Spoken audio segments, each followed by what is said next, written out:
Gênesis capítulo 37. Jacó ficou morando na terra de Canaã, onde o seu pai tinha vivido. Esta é a história da família de Jacó, quando José era um jovem de 17 anos. Cuidava das ovelhas e das cabras, junto com os seus irmãos, os filhos de Bila e de Zilpa, que eram mulheres do seu pai, e José contava ao pai as coisas erradas que os seus irmãos faziam. Jacó já era velho quando José nasceu e por isso ele o amava mais do que a todos os seus outros filhos. Jacó mandou fazer para José uma túnica longa, de mangas compridas. Os irmãos viam que o pai amava mais a José do que a eles e por isso tinham ódio dele e eram grosseiros quando falavam com ele. Certa vez José teve um sonho e o contou aos seus irmãos.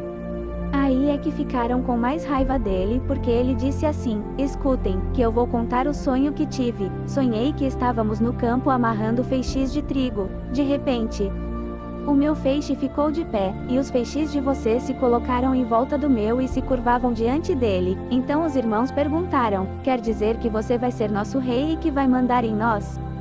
E ficaram com mais ódio dele ainda por causa dos seus sonhos e do jeito que ele os contava. Depois José sonhou outra vez e contou também esse sonho aos seus irmãos. Ele disse assim: eu tive outro sonho, desta vez o sol, a lua e 11 estrelas se curvaram diante de mim. Quando José contou esse sonho ao pai e aos irmãos, o pai o repreendeu e disse: o que quer dizer esse sonho que você teve? Por acaso a sua mãe, os seus irmãos e eu vamos nos ajoelhar diante de você e encostar o rosto no chão? Os irmãos de José tinham inveja dele.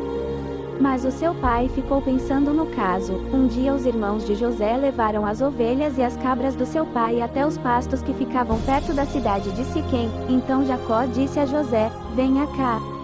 Vou mandar você até Siquém, onde os seus irmãos estão cuidando das ovelhas e das cabras. Estou pronto para ir, respondeu José. Jacó disse: vá lá e veja se os seus irmãos e os animais vão bem e me traga notícias. Então dali, do vale de Hebrom, Jacó mandou que José fosse até Siquém, e ele foi. Quando chegou lá, ele foi andando pelo campo. Aí um homem o viu e perguntou: o que você está procurando? Estou procurando os meus irmãos, respondeu José. Eles estão por aí, em algum pasto, cuidando das ovelhas e das cabras. O Senhor sabe aonde foram. O homem respondeu: eles já foram embora daqui, eu ouvi quando disseram que iam para Dotã.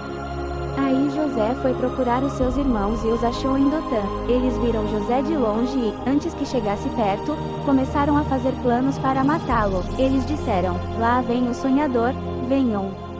Vamos matá-lo agora, depois jogaremos o corpo num poço seco e diremos que um animal selvagem o devorou. Assim, veremos no que vão dar os sonhos dele. Quando Ruben ouviu isso, quis salvá-lo dos seus irmãos e disse: não vamos matá-lo, não derramem sangue, vocês podem jogá-lo neste poço, aqui no deserto, mas não o machuquem.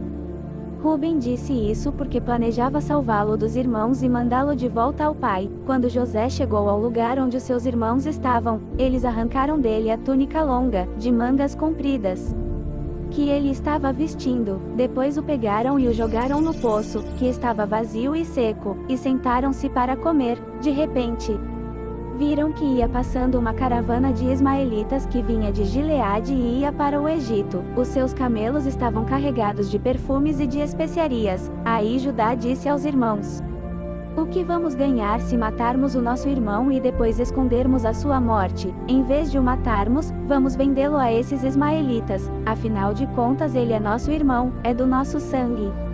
Os irmãos concordaram. Quando alguns negociantes midianitas passaram por ali, os irmãos de José o tiraram do poço e o venderam aos ismaelitas por 20 barras de prata.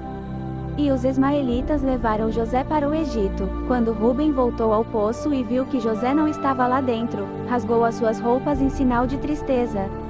Ele voltou para o lugar onde seus irmãos estavam e disse: o rapaz não está mais lá, e agora o que é que eu vou fazer? Então os irmãos mataram um cabrito e com sangue mancharam a túnica de José. Depois levaram a túnica ao pai e disseram: achamos isso aí. Será que é a túnica do seu filho? Jacó a reconheceu e disse: sim, é a túnica do meu filho. Certamente algum animal selvagem o despedaçou e devorou. Então, em sinal de tristeza, Jacó rasgou as suas roupas e vestiu roupa de luto. E durante muito tempo ficou de luto pelo seu filho. Todos os seus filhos e filhas tentaram consolá-lo, mas ele não quis ser consolado e disse: Vou ficar de luto por meu filho até que vá me encontrar com ele no mundo dos mortos. E continuou de luto por seu filho José. Enquanto isso, os midianitas venderam José a Potifar, oficial e capitão da guarda do rei do Egito.